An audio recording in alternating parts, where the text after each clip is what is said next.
ইয়াল্লা। আসসালামু আলাইকুম। সো বন্ধুর এখানে দাওয়াত খাওয়া শেষ করে এখন আমরা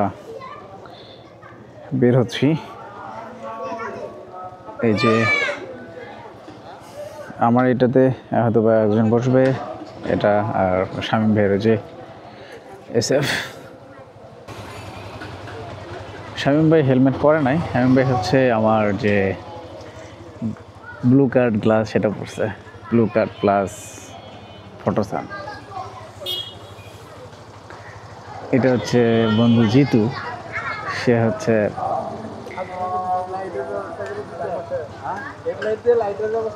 হ্যাঁ হ্যাঁ লাইট দিচ্ছে, দেখাচ্ছি তো ভাই। একটু হেডলাইটটা মুছে দেন তো ভাই, হেডলাইটটা সাদা হেডলাইটটা ময়লা টয়লা থাকলে আলোটা আবার।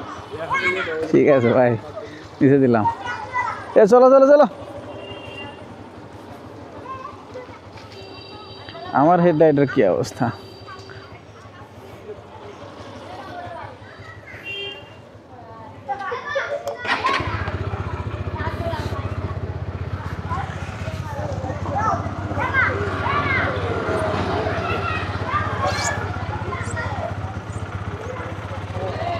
নায়করা নাই, এটার আসলে তোমার আলো নাই, আলো হচ্ছে আমার এই ফগ লাইট এটা। ওকে, আমাদের কথা হয়েছে যে আমরা যাওয়ার সময়, অর্থাৎ এই জুমারবাড়ি থেকে বগুড়া যাওয়ার সময় 60-এর উপরে স্পিড উঠাবো না। তো শামীম ভাই বলছে ঠিক আছে তাহলে আপনি সামনে যায়েন। হ্যাঁ বন্ধু, 1 ঘন্টা লাগবে। তো শামীম ভাই বলছে তাহলে আপনি সামনে যান। তো দেখি আমি সামনে যেতে পারি, অথবা আমি বলছি যে না, আমি সামনে গেলে আমি দেখা গেছে অনেক জোরে চালাবো, তো তোমরাই আগে যাও, আমি সবার পিছনে থাকবো। তো আমি 60-এর উপরে উঠতেছি না। এরকম রাতে গ্রামে অনেকদিন বাইক চালানো হয় না, আর আজকে একটু আবহাওয়াটা ভালো, দেখেন কি সুন্দর বাতাস। আর রাস্তায় খুব একটা গাড়ি নাই, আমরাই মাঝে মাঝে 2-1টা অটো আছে। গ্রামে এরকম সময়ে অটো আর তেমন থাকে না, মানুষ সবাই ঘরে ফিরে যায়, ঘুমায় পড়ে অনেক সময় গ্রামের মানুষ, কারণ রাত্রে এখন 9টা বাজে। ভালোই লাগছে। রাস্তাটা একটু আনইভেন, মানে একটু উঁচু নিচু। হ্যাঁ, আনইভেন মানে হচ্ছে সমতল না, এরকমই তো মনে হয়, মানে সমান না আর কি। ইংলিশ নিয়ে আমি সবসময় কনফিউশনে থাকি। ভালো লাগতেছে খুবই এরকমই যে লাইট করে। তবে ফগ লাইট ছাড়া কিন্তু খুব একটা দেখা যায় না। আমি ফগ লাইট বন্ধ করে আপনাদেরকে দেখাই, দেখেন ফগ লাইট ছাড়া কিন্তু তেমন বোঝা যাচ্ছে না সামনে। ফগ লাইট দিলেই কেবল দেখা যায়। সো ফগ লাইটের যে কী পরিমাণ জরুরত এই ধরনের বাইকে, সেটা আশা করি আপনারা বুঝতে পারছেন।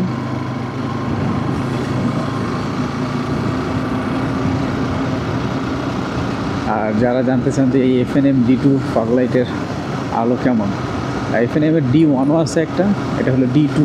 এটা প্রাইস নিচ্ছে সম্ভবত 5,000 টাকা। এটা ওয়াটারপ্রুফ রেটিংটা একটু বেশি।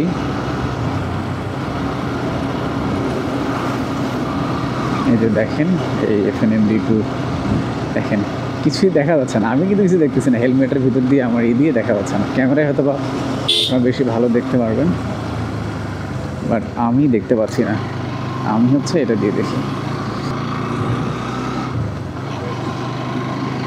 আমাদের এই রোডে, জুমারবাড়ি থেকে বগুড়ার যে রোডটা, এখানে যে CNGগুলো চলে এগুলো বেশিরভাগই হচ্ছে জুমারবাড়ি টু মোকামতলা।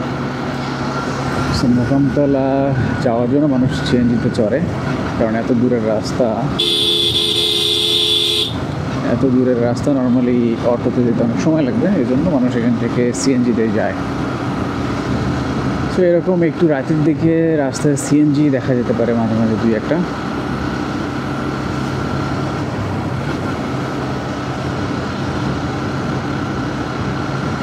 রাতের বেলা রাইড করতে ভালো লাগে যদি রোডটা একটু নিরাপদ হয়। নর্মালি আমাদের এই রোডে ছিনতাই বা ওই ধরনের কোনো রেকর্ড ওইভাবে নাই।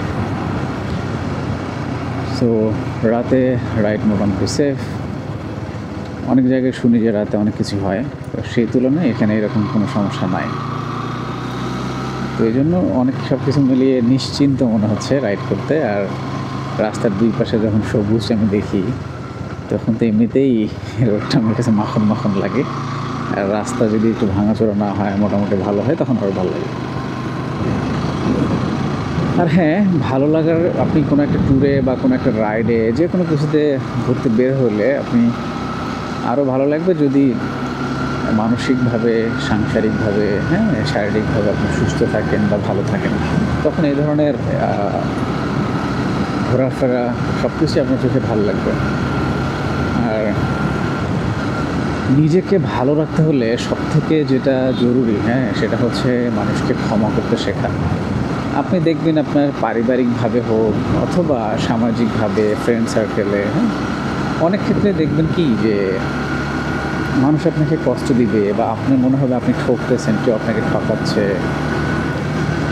মানে মানসিকভাবে স্ট্রেস থাকবেন। সব ক্ষেত্রেই আপনারই সম্ভব, ভালো থাকা সম্ভব যদি আপনি মানুষকে ক্ষমা করা শিখতে পারেন। যে ভাই ঠিক আছে, ধরেন যে আপনার ফ্যামিলির কেউ, ধরেন যে আপনার ভাই আপনাকে কষ্ট দিচ্ছে, যে সে একটু বেশি জমি করে খাচ্ছে, আপনাকে দিচ্ছে না, সে বেশি সুবিধা নিচ্ছে পরিবার থেকে, তারপরেও আপনাকে খারাপ বলতেছেন। এখন আপনি কিন্তু কি করতে পারেন, এটা মন খারাপ করে, হ্যাঁ, প্রতিশোধ নেওয়ার জন্য, হ্যাঁ, সময় হলে দেখায় দিব, এটা নিয়ে আপনি সারাদিন চিন্তা করতে পারেন। এটা করতে পারেন। আরেকটা করতে পারেন যে আপনি তাকে ক্ষমা করে দিতে পারেন, যে ঠিক আছে আমি ক্ষমা করে দিলাম, এটা মাথায় রাখলাম না, আমি আল্লাহর কাছে বলে রাখলাম, আল্লাহ তুমি ওকে বুঝ দান করো। মানে আপনি মনে কোনো স্ট্রেস রাখলেন না তখনই, হ্যাঁ, এটা সব ক্ষেত্রে আপনার হতে পারে বউ, গার্লফ্রেন্ড, যে কোনো, মানে আপনার বাবা মা, আপনার ফ্রেন্ড সার্কেল, আপনার অফিস। মনে হতে পারে যে আপনি ঠকতেছেন, আপনি ন্যায্যটা পাচ্ছেন না, বা মানে যে কোনো, মানে আপনাকে যেগুলো আপনার দুশ্চিন্তা দিবে বা আপনার হচ্ছে নাই, আপনার মনে হবে যে আপনি ভালো নাই, আপনি ভালো একটা জব নাই, আপনার ভালো ইনকাম নাই, তো আপনার মনে হয় হচ্ছে হচ্ছে মানে কাউকে না কাউকে আপনার হয়তো দোষারোপ মনে হচ্ছে। তো সেক্ষেত্রেও আপনি এইটা অ্যাপ্লাই করতে পারেন যে না, কাউকে দোষারোপ এরকম করার দরকার নাই। আল্লাহ আপনাকে একদিন আপনার সময় দিয়ে দিবে, সেই পর্যন্ত আপনি ধৈর্য ধারণ করবেন।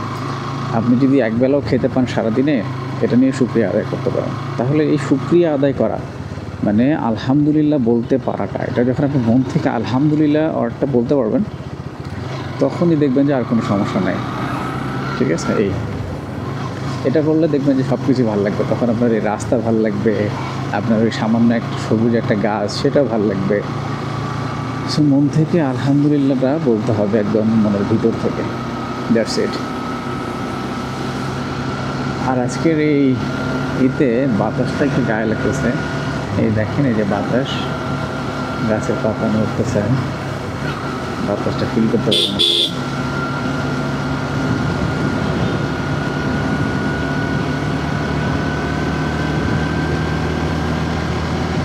কথা ছিল অ্যাভারেজ স্পিড থাকবে 60, অর্থাৎ 50 থেকে 60, মানে স্বাভাবিক রোডে তো আবার 60 উঠানো যায় না।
ওকে, সো মোটামুটি অনেকক্ষণ কথা না বলে চালিয়ে আসলাম।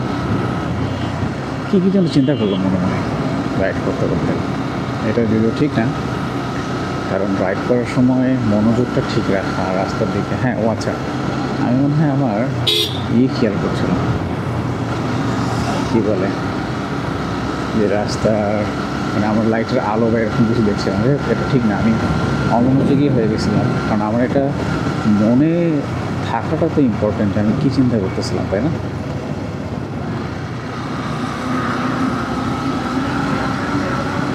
ও আচ্ছা, মনে পড়ছে, আমি এমন কিছু চিন্তা করতেছিলাম, যদি ওটা হচ্ছে পার্সোনাল এবং শেয়ার করার মতো কিছু না,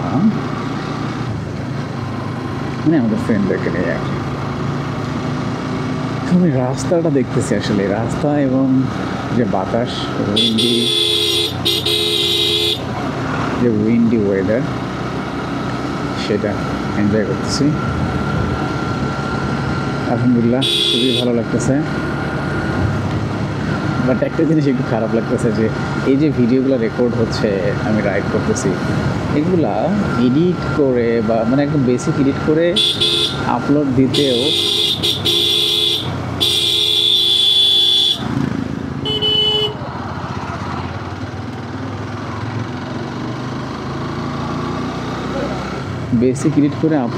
হচ্ছে দেখা যাবে যে এটা হয়তো আপনার এক সপ্তাহ পরে এটা দেখতে পারবেন আর কি।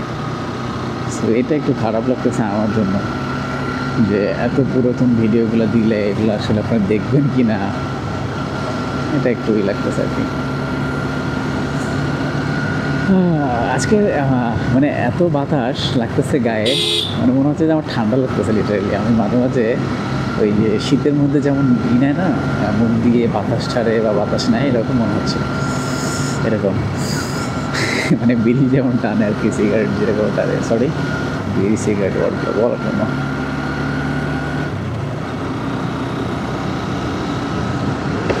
এই বন্ধু, আমি কিন্তু গাড়ি চালানো ভালো ধরে বসবা সব সময়, কারণ এই গাড়ি 4B ইঞ্জিন তো, টান দিলে হুটহাট দেখা যায় টান দিচ্ছি।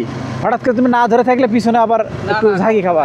তো তুমি তোমার মধ্যে আর সমস্যা হলে আমাকে বলবা। না না, আর তুমি চালাও নাহলে একটু। না না না, আচ্ছা, হ্যাঁ, পাকা ড্রাইভার না। না আমাদের কথা হচ্ছে আমরা 60-এর উপরে স্পিড উঠাবো না, 60-এর নিচেই থাকবো। আসার সময় কিন্তু আমরা অ্যাভারেজ স্পিড আসছি 80-তে, আমি হাইওয়েতে আসছি হলে 120-এ আজকে, বুঝছো? এত স্পিড আসছি। হ্যাঁ,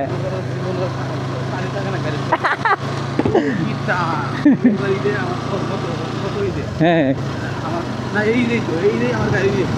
ও হ্যাঁ, হ্যাঁ,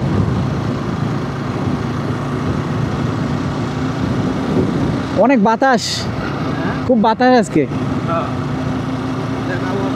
হ্যাঁ, আমি এখানে কথা বললে কি বলে, মানে যখন আপনার কথা বলবেন তখন কিন্তু পিছন থেকে শোনা যায় না। কিছু তো মিম এরকম আমরা দেখি, যে বাইকের সামনে থেকে কথা বলতেছে, পিছন থেকে সবাই হ্যাঁ হ্যাঁ বলতেছে। এটা আপনারা জানেন, রিয়েলিটিটা আসলে এরকমই। তো আমি যখন বন্ধুকে বললাম অনেক বাতাস, ও কি আসলে বুঝছে কি না, খালি বললো যে হ্যাঁ। এটা মজা লাগছে আর কি আমার কাছে। আচ্ছা, আমের সময় কিন্তু প্রায় শেষ, নাহলে এই রাতে যে বাতাস হচ্ছে, এই বাতাসে কিন্তু আম পুড়ে পাওয়ার কথা ছিল আমাদের, বাট আম পুড়ে পাইতেছি না এখন পর্যন্ত। আর আম পাওয়াটাও একটু রিস্কের ব্যাপার। আম যেহেতু পিচ্ছিল একটা, মানে পাকার পরে যখন ওটা পড়ে যায় তখন তো একটু পিচ্ছিল থাকে, সো ওইটার উপরে চাকা উঠায় দিলে এত স্পিডে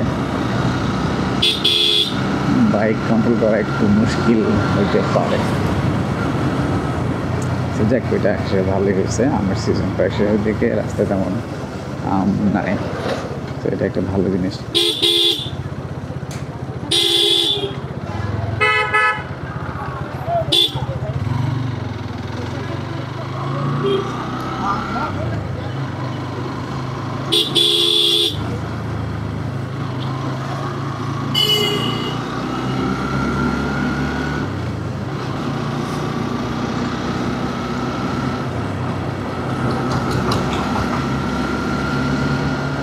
তবে রাস্তায় গাছের পাতা দেখে বোঝা যাচ্ছে যে কী পরিমাণ বাতাস। হ্যাঁ, এই এত বেশি বাতাসের কারণে কিন্তু গাছ থেকে এত বেশি পাতা পড়তেছে।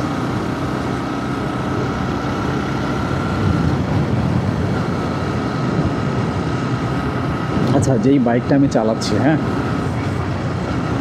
হিরো এক্সট্রিম 160 আর 4V, এই বাইক আমার চালাতে কেমন লাগছে এখন যদি জিজ্ঞেস করেন যে ভাই আপনি বাইক চালিয়ে মজা পাচ্ছেন কেমন, আমার কাছে আমি স্যাটিসফাইড এই বাইক চালিয়ে।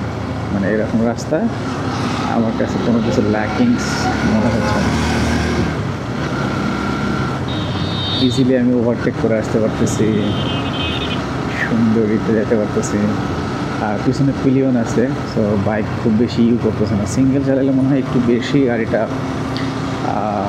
আপনার কী বলে শেক করে একটু, অনেক সময় বাতাসের মধ্যে গাড়িকে কন্ট্রোল করা একটু মুশকিল হয়ে যায়। বাট পিছনে পিলিয়ন থাকায় 5 নম্বর গিয়ারে আমি যখন 50-60 অ্যাভারেজে টানতেছি, আমার কাছে খুব সুন্দর স্মুথ মনে হচ্ছে গাড়ি, স্মুথ।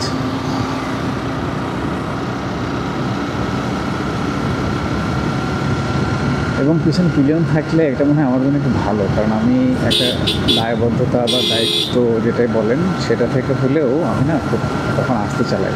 কারণ আমি এই রোডে যখন আসতেছিলাম তখন আপনারা কিন্তু দেখছেন যে আমার অ্যাভারেজ স্পিড ছিল 60-70 ছিল, আর মেইন হাইওয়েতে তো ছিল হচ্ছে একটু বেশি, ওখানে দেখা যায় অ্যাভারেজ 100, ম্যাক্সিমাম 119ও মনে হয় গেছে আমারও।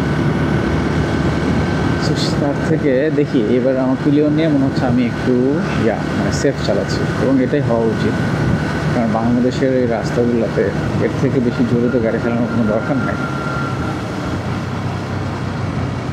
তো দোয়া করবেন আপনারা আমার জন্য, কেউ যদি দেখে থাকেন এই ভিডিওটা এই পর্যন্ত এবং শুনে থাকেন, দোয়া করবেন আমার জন্য। এবং আমি মনে করি আমি আমার লাইফে ট্রাই করি মানুষকে যদি কখনো কোনো হেল্প, সেটা হইতে পারে ভাই যে কোনোভাবেই, অনেকভাবেই হেল্পের তো ভাই কোনো হেল্পের প্রকারের ভেদে তো কোনো লিমিট নেই, অনেক ক্ষেত্রেই হইতে পারে। হেল্প আমি অনেকভাবেই করার ট্রাই করি, এবং ইভেন এমন যে অনেক রিক্সাওয়ালা, মানে আমি এমন বলি যে ভাই রিক্সাওয়ালারা আমার জন্য যে দোয়া করে সেই দোয়া অনেক, মানে আমার কাছে মনে হয় যে এগুলাই এনাফ আমাকে বিভিন্ন বিপদ থেকে রক্ষা করার জন্য। তারপর বাবা মা, মানে সবার আগে তো বাবা মাদের দোয়া, তো অনেক মানুষের দোয়া আছে, এবং আপনারা যদি দোয়া করেন তাহলে সমস্যা কী, আরও বেশি দোয়া হয়ে গেল আমার জন্য।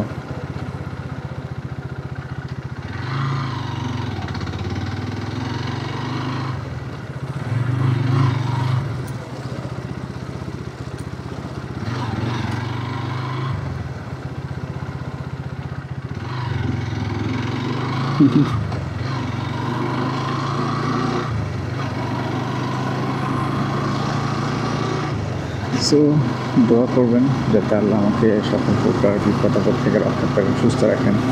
আমিও দোয়া করি আপনারা সুস্থ থাকেন, নিজ নিজ আপনাদের যে প্রফেশনাল জায়গা বা নিজের যে শখের জায়গা সেগুলোতে আপনারা ভালো করেন, প্রফেশনাল পেশাগত জীবনে, সাংসারিক জীবনে, হ্যাঁ, পারিবারিক জীবনে ভালো থাকেন আপনারা। সব কিছু মিলে দোয়া করি।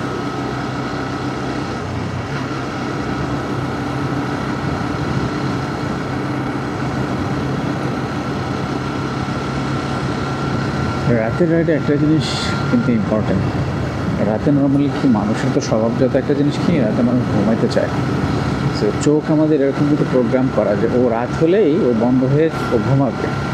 সো রাতে যখন আমরা রাইড করতেছি একটা না কখনোই অনেকক্ষণ রাইড করা যাবে না, এবং আমার কাছে আইডিয়াল মনে হয় সেটা 1 ঘন্টার বেশি হওয়া উচিত না। সো 1 ঘন্টা হয়তো, মানে 1 ঘন্টা ম্যাক্সিমাম, 1 ঘন্টা রাইড হয়েছে, গাড়িটা যেখানে একটু দোকান বা কোনো কিছু যেখানে একটু জনমানব আছে এরকম কোনো একটা জায়গায় বসে আপনি একটু পানি দিয়ে চোখটা ধুয়ে নিলেন, একটু চা খেলেন, হ্যাঁ, বা একটা চুইংগাম খেলেন, বা নিজে কিছু পেট ভরার মতো কিছু একটা খেলেন, এটা খুবই জরুরি।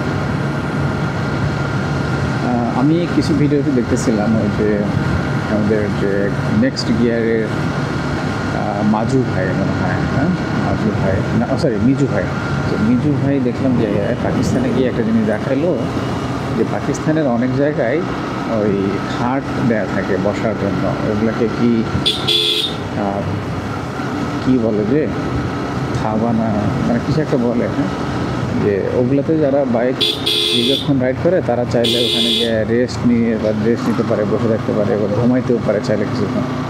কিন্তু বাংলাদেশে যেহেতু এই সুযোগটা এরকম নাই, ধরনের বা রাস্তার পাশে একটা চার দোকান বা হোটেল, ওখানে কিন্তু আপনি শোয়ার জায়গা পাবেন না। ওখানে হয়তো বা আপনি হোটেলে বসে খাইতে পারবেন, একটু চেয়ারে রেস্ট নিতে পারবেন বসে থাকে, এটাই। তো আমাদের বাংলাদেশে এগুলো আমরা করতে পারি। আমরা বাইকার যে কমিউনিটিগুলো আছে, বাইকার কমিউনিটিতে চাইলে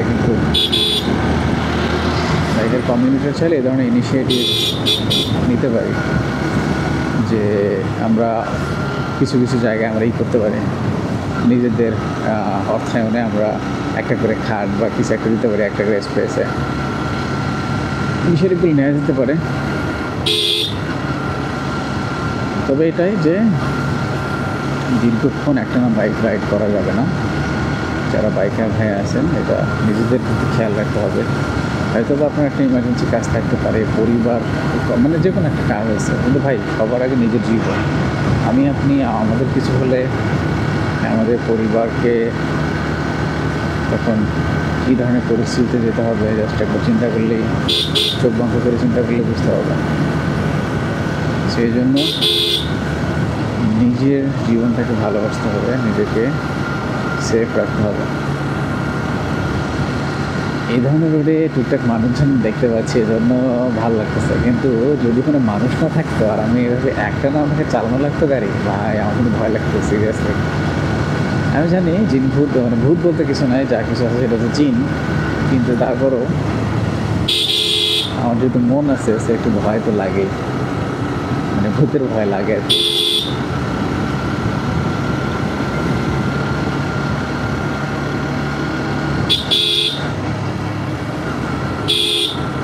ও এই ভাই মাছ মারার জন্য, ওনারা মাছ মারার জন্য, ওরে ভালো তো, তারা মাছ মারতে যাচ্ছে আর কি। আচ্ছা, আমার ক্যামেরাটাকে নাইট মোড করা নাই, আমি একটা নাইট মোড করে নেব। সুপার নাইট মোড মনে এতক্ষণ করা ছিল না। আমি একটু পাশে দাঁড়ায় একটু নাইট মোডটা অন করে নেব।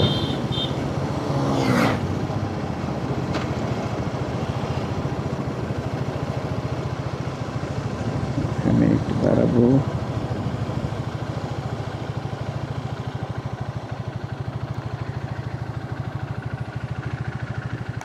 বন্ধু, আমি একটু নাইট মোড আমরা অন করে নিলাম। এখন ওরা এত পিছনে, বাপরে,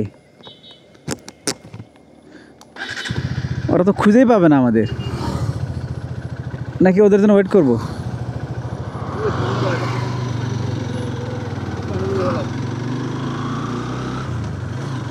ঠিক আছে বন্ধু, পানি কিনবে?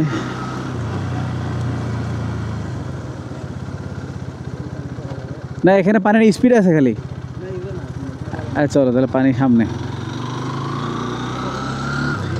ওরা মাছ মারছে, দেখছো? সেই তো, এই মাছ মারা কিন্তু আরে সেই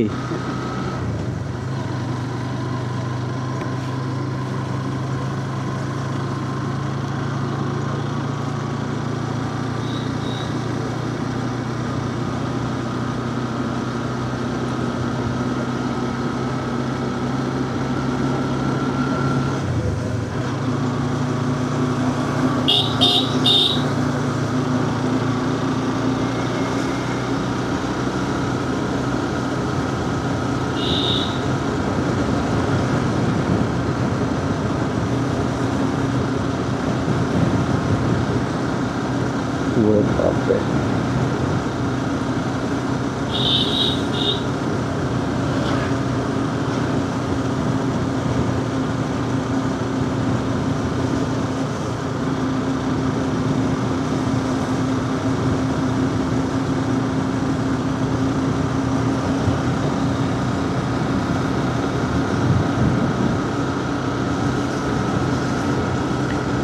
সুপার নাইট মোড অন করার পরে মনে হয় একটু হলো বেটার কোয়ালিটি লাগতেছে ভিডিওটা। এটা আপনারা ভালো বলতে পারবেন, অথবা আমি যখন এটা এডিট করবো তখন বোঝা যাবে।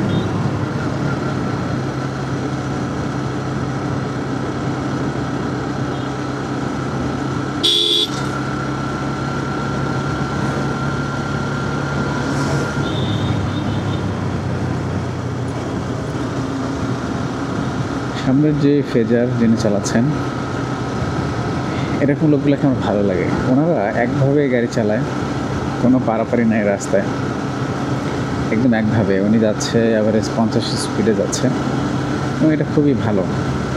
এই ধৈর্যটা আমার মধ্যে হয় না।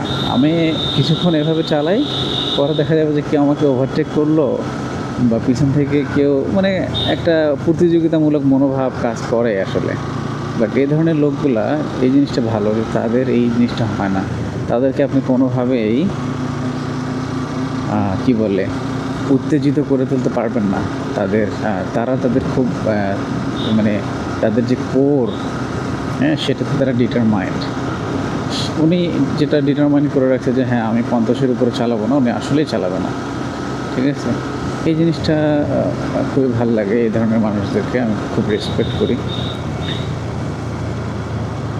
এবং আরও কিছু মানুষ আছে আমাদের সমাজে, দেখবেন আমাদের ফ্রেন্ড সার্কেলের মধ্যেও, আমরা যদি তাদেরকে নিয়ে টিটকারি করি, কিছু মানুষ দেখবেন যে তারা খুব ভালো ইনভেস্ট করে। তারা যতটুকু ইনকাম করে মানে তাদের মানি ম্যানেজমেন্টে তারা দারুণ। তারা কোনো টাকা অপচয় করে না, তারা হচ্ছে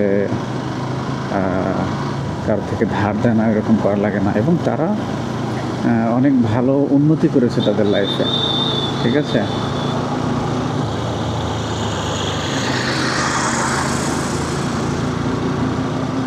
এই ধরনের মোড়ে অবশ্যই এইভাবে ডান দিকে যাওয়া ঠিক না। তারপর মনে হচ্ছে যেহেতু কোনো লাইট আসতেছে না, তার মানে হয়তো রোডটা ফাঁকা, এটা মনে হয়েছে আর কি আমার কাছে।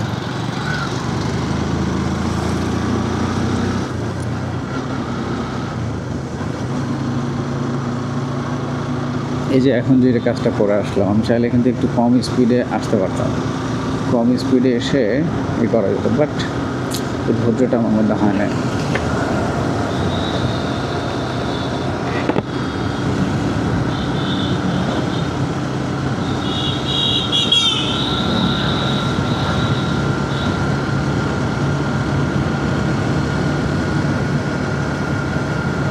আমার আবার কারো পিছনে গাড়ি চালাতে মানে কাউকে ফলো করা, এটা আবার কেমন একটু লাগে। যে উনি যে স্পিডে মেনটেন করে আসতে হবে, তার থেকে আমার মনে হচ্ছে না, আমি নিজের মতো করে আসি, এটা মনে বেশি ভালো হবে। কারণ কাউকে ফলো করলে আপনাকে তার দিকে মনোযোগ দিতে হচ্ছে, রাস্তার দিকে মনোযোগ দিতে হচ্ছে, আপনার দুটো লুকিং গ্লাস আছে সেগুলোকে দেখতে হচ্ছে। তো সব মিলিয়ে এটাই বেস্ট, হ্যাঁ, যে নিজে একটা ভালো স্পিডে চালান, নিজে ডিটারমাইন্ড করা, তাহলে কোনো সমস্যা হবে না। কারো দ্বারা প্ররোচিত হওয়া দরকার নাই যে ও জোরে চালাচ্ছে আমিও জোরে চালাই, এটা করা দরকার নেই। তবে হ্যাঁ, গ্রুপে হইলে গ্রুপের গতিটা মেনটেন করতে হবে। গ্রুপে সবাই চালাচ্ছে 80-তে, এখন আমি যদি একাই 50-এ চালাই, তাহলে তো ভাই আমি অনেক বেশি পিছিয়ে পড়ে যাবো, তাই না? তো এটা করা যাবে না।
ওরা ওগুলোর জন্য ওয়েট করি নাহলে কি ওরা কই?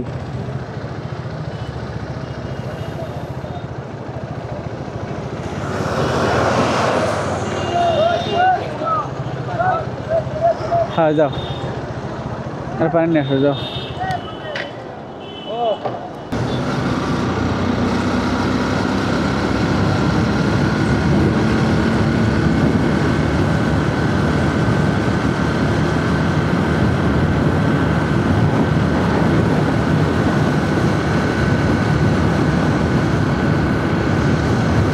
রাস্তায় একটা সমস্যা হচ্ছে কি, আমি কখনো এই রাস্তায় 100 অ্যাভারেজের নিচে আসলে চালানোই হয় না। যখন চালাইছি তখনও সেম। ওকে যাও। যখন আমি হচ্ছে মনোটন চালাইছি তখনও সেম। দেখি আজকে চাইছিলাম যে সাইডে চালাইতে, কিন্তু সামনের দিকে জিতু বন্ধু ফেজার নিয়ে টান দিছে। এখন ওর সাথে তো আমাকে যাইতে হবে, কি আর করার, যাই।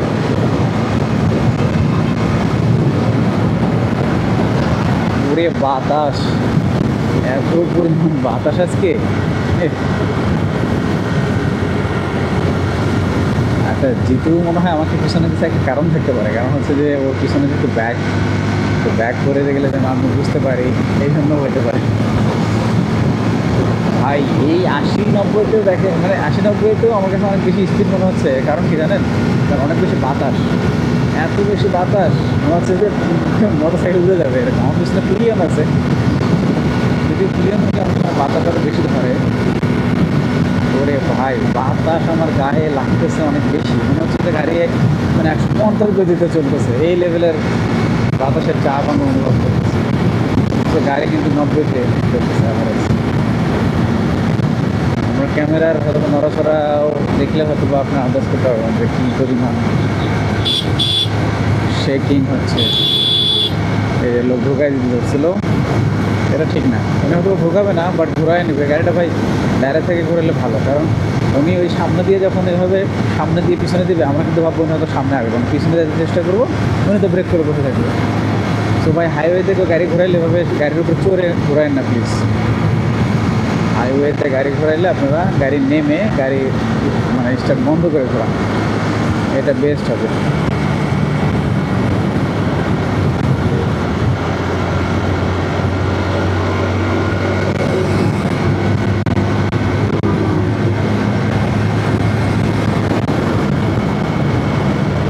কী ব্যাপার বন্ধু, হঠাৎ করে স্পিড কমে দিচ্ছে কেন? ওরে বাপরে কী পরিমাণ পাথর ছুটে আসে চাকার নিচে থেকে। যদি ক্লোজ আমরা যাই তখন বলতে হয় এটা।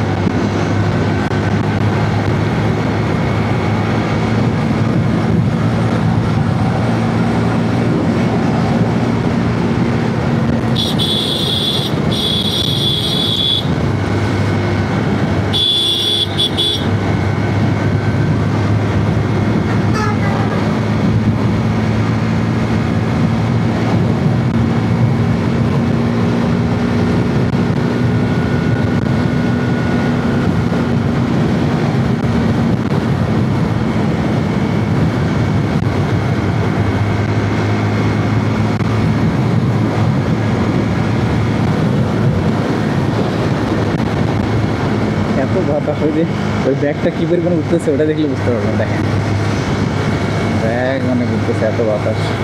যদিও রানিং গাড়িতে তো এমনি বাতাস লাগে, বাট আজকে মনে হচ্ছে একটু বাতাস বেশি। আজকের আবহাওয়া দেখে এরকম।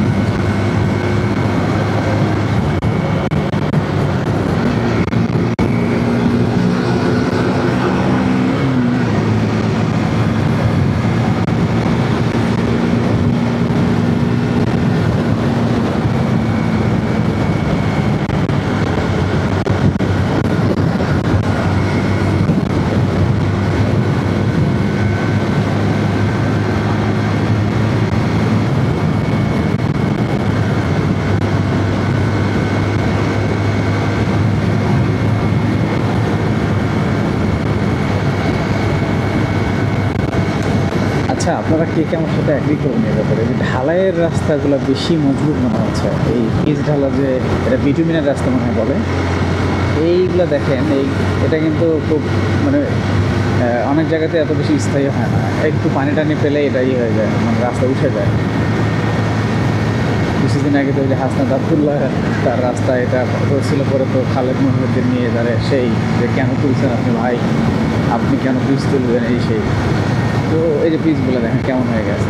বাট এই যে ঢালাইয়ের যে রাস্তা, ঢালাইয়ের রাস্তাগুলো কিন্তু অনেক মজবুত। আমি দেখি নাই যে ঢালাইয়ের রাস্তা এরকম খুব বেশি ভাঙে এখন পর্যন্ত।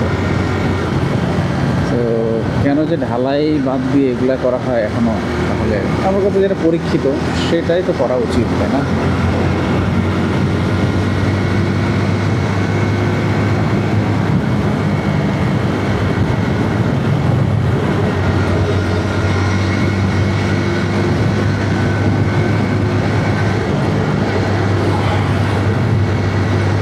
হচ্ছে আমরা যেখানে গেছিলাম জুমার বাড়ি, ওখানে যাওয়ার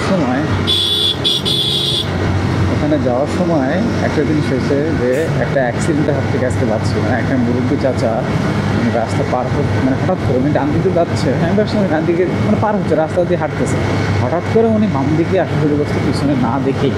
আমরা দুইটা মোটরসাইকেল পিছনে ছিলাম, আমি ছিলাম বেশি ক্লোজ, আমার স্পিড ছিল 50 ওই সময় ওনার সামনে দিয়ে আমি চলে গেছি। আমি ব্রেক করা ওখানে সম্ভব হতো না, কারণ ওখানে আমি যখন ওনাকে দেখছি উনি বামে পার হওয়া শুরু করছে, এবং আমি যখন ব্রেক করি এটার মধ্যে ব্যবধান ছিল 1 থেকে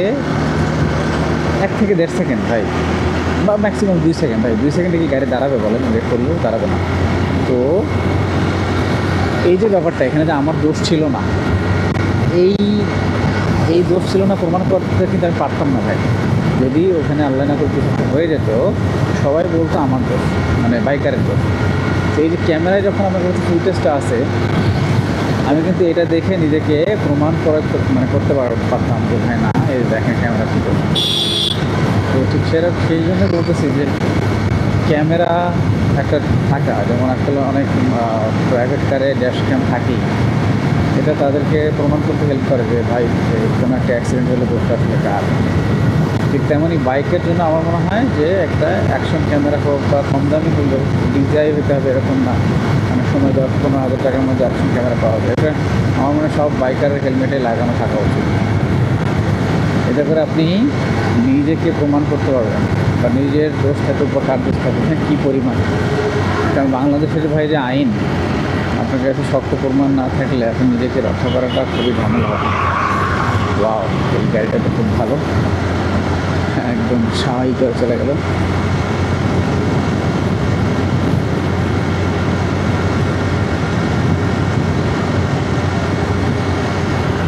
আমাদের এই যে এটা 6 লেনের রাস্তা সম্ভবত, হ্যাঁ 6 লেনের রাস্তা সম্ভবত, এই বগুড়া টু ঢাকার যে রোডটা এখন হচ্ছে, বা ঢাকার রংপুর রোডটা, এটা মারাত্মক, মানে খুব ভালো ওয়ান ওয়ে রাস্তা, কোনো খুব বেশি রিস্কের প্যারা নাই, মানে অ্যাক্সিডেন্টের ভয় খুব কম। কিন্তু যেগুলো 2 ওয়ে রাস্তা ভাই, ওখানে কিন্তু এত নিশ্চিন্তে বাইক চালানো যায় না, মানে এতক্ষণ এরকম ছোটো ধরে আমি অনেকক্ষণ ধরে আছি, এরকম কিন্তু থাকা যায় না। এটা থাকা যায় শুধুমাত্র এইটাই।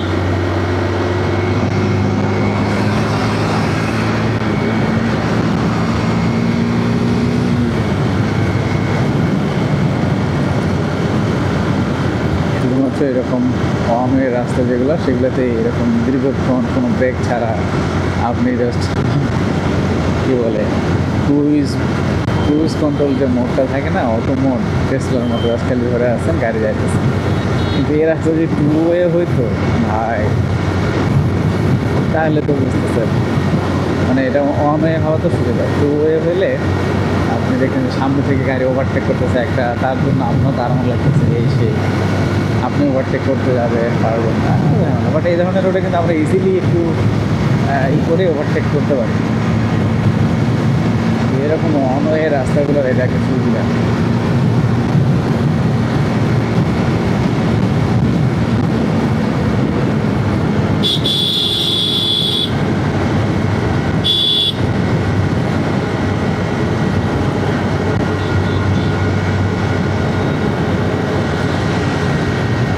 ফেজার গাড়িটা যাচ্ছে সামনে, এটা হচ্ছে পাশার গাড়ি, কিন্তু চালাচ্ছে বন্ধু জিতু, আমাদের জিতু ওর নাম।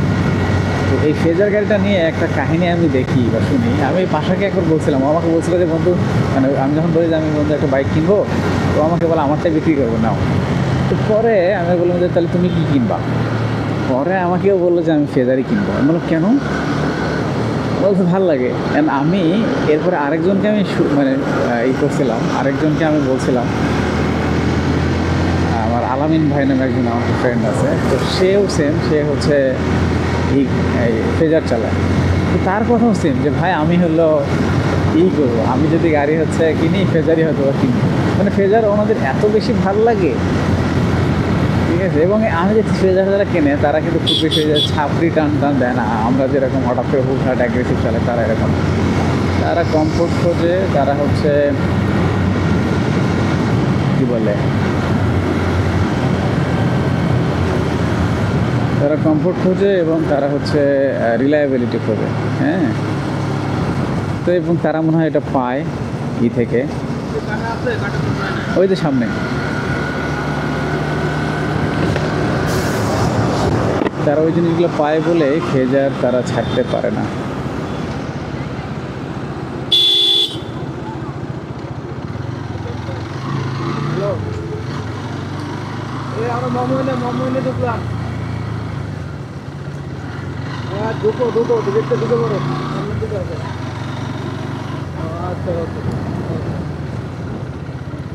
ওরা কোথায়?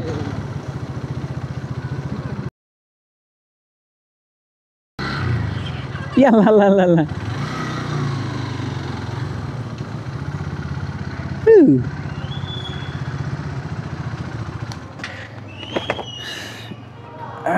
কি অবস্থা কাকু? পানি আসছে কেন?